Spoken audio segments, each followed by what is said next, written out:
Yoris dan Danu serang balik Yosef Subang usai diperiksa saksi kasus pembunuhan Subang.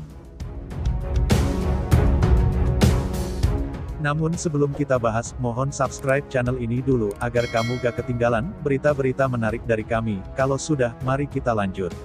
Kasus pembunuh ibu dan anak di Subang semakin menarik untuk disimak. Perjalanan pengungkapan kasus pembunuhan Subang ini selalu ada perkembangan baru meski tersangkanya hingga hari ini Kamis tanggal 11 November tahun 2021 belum bisa ditangkap. Perkembangan baru tersebut terungkap setelah penyidik melakukan pemeriksaan terhadap saksi kasus pembunuhan Subang, Yosef Hidayah atau bisa dipanggil Yosef Subang, Muhammad Ramdhanu alias Danu dan Yoris Amarullah atau bisa dikenal Yoris Subang. Cerita terbaru datang dari Yoris dan Danu yang baru saja diperiksa polisi pada Rabu tanggal 10 November tahun 2021, sebagai saksi pembunuh ibu dan anak di Subang. Yoris dan Danu dalam pemeriksaan didampingi pengacara Ahmad Taufan dan rekan-rekan. Sebenarnya status mereka itu masih saudara korban. Yosef merupakan suami dan bapak korban yakni Tuti Suhartini dan Amalia Mustika Ratu. Sedangkan Yoris justru anaknya Yosef yang tertua atau kakaknya Amel, sedangkan Danu merupakan keponakan. Adanya pengungkapan baru dari kubu Yoris dan Danu itu seolah merupakan balasan tuduhan dari Yosef Subang yang melalui penasehat hukumnya Rohman Hidayat terungkap dari fakta pemeriksaan terhadap Yosef. Seperti Yoris sebelumnya pernah diruqyah karena Yoris orangnya temperamen sehingga pernah suatu saat Yosef dikejar-kejar Yoris dengan membawa golok gara-gara Yosef kepergok membonceng Mimin, istri muda bapak.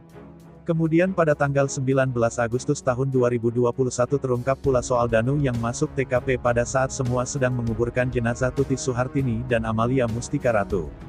Belakangan Danu pun mengaku masuk menerobos TKP rumah kasus pembunuh ibu dan anak di Subang ini disuruh oleh oknum Banpol. Danu masuk melalui pintu belakang sedangkan oknum Banpol melalui depan rumah karena mempunyai kunci. Di situ Danu disuruh untuk menguras bak mandi hingga akhirnya menemukan gunting dan kuter. Benda tajam itu sempat diperlihatkan kepada Banpol namun atas suruhan Banpol, benda tajam tersebut disimpan lagi. Rohman Hidayat sendiri mengungkapkan fakta itu sebenarnya berdasarkan pengakuan Danu sebelumnya yang merubah berita acara pemeriksaan, BAP. Karena perubahan itulah terungkap fakta baru tersebut. Mungkin hal ini menjadi hal yang menyudutkan pihak Yoris dan Danu, apalagi pihak Yosef melalui Rohman Hidayat meminta Danu dan Banpol itu diproses dan dijadikan tersangka sehingga pihak Yoris dan Danu seolah membalasnya tuduhan itu. Apa saja yang menjadi senjata untuk menyerang Yosef? Inilah beberapa fakta yang diucapkan pihak Yoris dan Danu. Yoris dan Danu menyebut pada hari yang sama yakni tanggal 19 Agustus tahun 2021, Yosef dan adiknya, Mulyana juga masuk TKP dan mengambil barang dari TKP. Yoris dan Danu, melalui kuasa hukumnya Ahmad Taufan, mengungkap hal tersebut usai mendampingi kedua kliennya itu seusai menjalani pemeriksaan.